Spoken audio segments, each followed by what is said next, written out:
युद्ध। इतिहास के पन्नों पर इसे स्याही और खून से लिखा जाता है। लेकिन इस हकीकत के पीछे एक और दुनिया है। एक ऐसी दुनिया जहां हर गोली की एक कीमत होती है और हर टकराव से किसी न किसी को जबरदस्त मुनाफा होता है। आज हम उसी छिपे हुए सिस्टम की परतें खोलेंगे जो संघर्ष को मुनाफे में बदल देता है।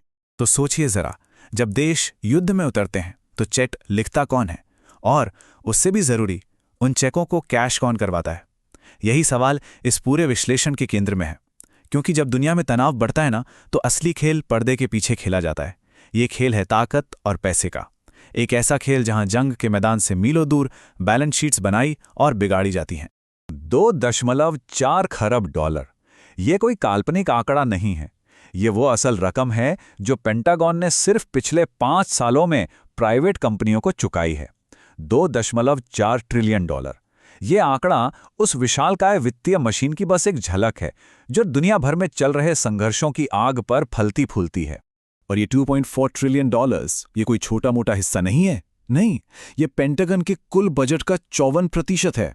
54%, यानी आधे से भी ज्यादा। इसका सीधा मतलब यह है कि टैक्स देने वालों का आधे से ज्यादा पैसा सीधे सीधे बड़ी बड़ी कॉरपोरेशनों की तिजोरियों में जा रहा है। तो सवाल ये उठता है कि आखिर ये सिस्टम बना कैसे? देखिए, इस सिस्टम को समझने के लिए हमें इतिहास में थोड़ा पीछे जाना होगा, एक ऐसे शख्स के पास जिसने इस पूरी मशीन को अंदर से चलते हुए देखा था। एक ऐसा हीरो जो बाद में इसी का सबसे बड़ा आलोचक बन गया। ये शब्द किसी बाहरी आलोचक के नहीं है, ये शब्द हैं मेजर जनरल स्मेडली बटलर के, अमेरिकी इतिहास के सबसे सम्मानित मरीन अधिकारियों में से एक। उन्होंने अपनी आंखों से देखा था कि कैसे मिलिट्री की ताकत का इस्तेमाल सिर्फ और सिर्फ मुनाफे के लिए किया जा रहा था, और उन्होंने इस पर चुप रहने से साफ इनकार कर दिया। और बटलर के ये शब्द सिर्फ खोखली बयानबाजी नहीं थे। होंडुरास से लेकर हेती तक उन्होंने बार बार अपनी टुकड़ियों को ऐसे ऑपरेशनों में लीड किया जिनका असली मकसद अमेरिकी कॉरपोरेशनों के मुनाफे की रक्षा करना था। ये कोई इत्तेफाक नहीं था, ये एक साफ और सीधा पैटर्न था।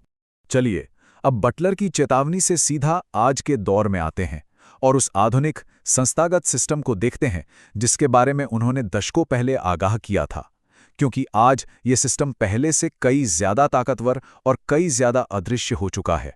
इसे एक नाम दिया गया है, मिलिट्री इंडस्ट्रियल कॉम्प्लेक्स। खुद राष्ट्रपति आइजनहावर ने, जो एक 5 स्टार जनरल भी थे, अपने विदाई भाषण में इस शब्द का इस्तेमाल एक चेतावनी के तौर पर किया था।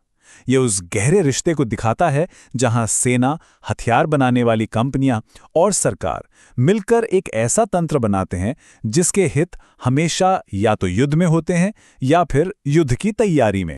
तो सवाल है, ये मशीन आखिर काम कैसे करती है? देखिए, इसका ईंधन है पैसा। लॉबिंग पर खर्च हुए करोड़ों अरबों डॉलर, राजनीतिक अभियानों में दिया गया चंदा, और उन थिंक टैंक्स को दी जाने वाली फंडिंग जो जनता की राय बनाते हैं। ये सब कुछ सिर्फ एक चीज सुनिश्चित करने के लिए किया जाता है कि सरकारी नीतियां हमेशा हमेशा इसी इंडस्ट्री के पक्ष में रहें। लेकिन शायद इनका सबसे शक्तिशाली हथियार है रिवॉल्विंग डोर, यानी घूमता हुआ दरवाजा। यहीं पर आके पब्लिक सर्विस और निजी मुनाफे के बीच की लाइन पूरी तरह से धुंधली पड़ जाती है। सोचिए, एक अधिकारी जो कल तक डिफेंस कॉन्ट्रैक्ट्स की निगरानी कर रहा था, वो सरकारी नौकरी छोड़ता है और अगले ही दिन उसी कंपनी में एक ऊंचे पद पर बैठ जाता है जिसे वो कॉन्ट्रैक्ट्स दिया करता था। और फिर वो अपने सरकारी कनेक्शंस का इस्तेमाल और भी बड़े कॉन्ट्रैक्ट्स और ज्यादा मुनाफा कमाने के लिए करता है। प्रभाव का एक कभी ना टूटने वाला चक्र। लेकिन इस पूरे सिस्टम की कीमत आखिर चुकाता कौन है? ये सिर्फ कुछ नीतियों का अमूर्त खेल नहीं है। नहीं, इसका सीधा और बहुत गहरा असर अर्थव्यवस्था पर और समाज में बढ़ती असमानता पर पड़ता है। जरा इस चौंकाने वाली तुलना को देखिए। दूसरे विश्व युद्ध के दौरान युद्ध का बोझ सबने मिलकर उठाया था। अमीरों पर भारी टैक्स लगे, आम जनता ने वॉर बॉन्ड्स खरीदे, और इसका नतीजा ये हुआ कि समाज में असमानता घटी। अब इसकी तुलना 9/11 के बाद के युद्धों से कीजिए।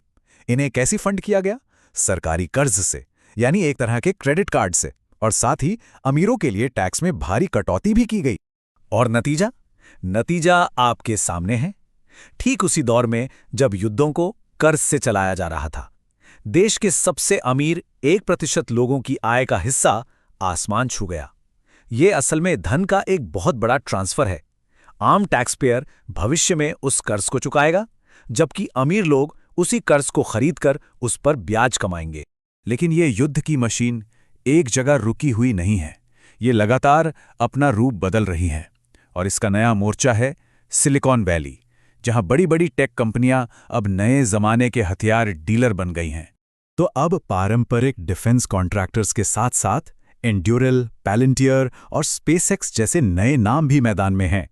ये कंपनियां आर्टिफिशियल इंटेलिजेंस, डेटा माइनिंग और ऑटोनॉमस यानी स्वचालित हथियारों पर काम कर रही हैं और पेंटागन से अरबों डॉलर के कॉन्ट्रैक्ट हासिल करके युद्ध के भविष्य की पूरी तस्वीर ही बदल रही हैं। और इन नई कंपनियों का जो राजनीतिक प्रभाव है वो अभूतपूर्व है।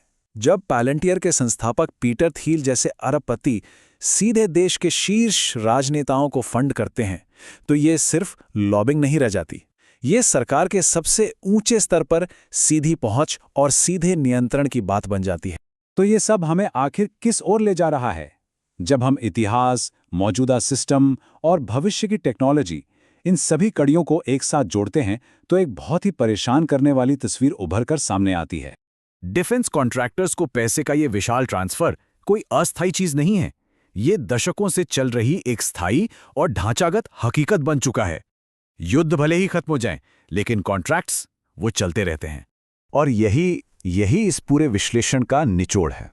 युद्ध अब सिर्फ राजनीतिक लक्ष्यों को हासिल करने का एक जरिया नहीं रह गया है।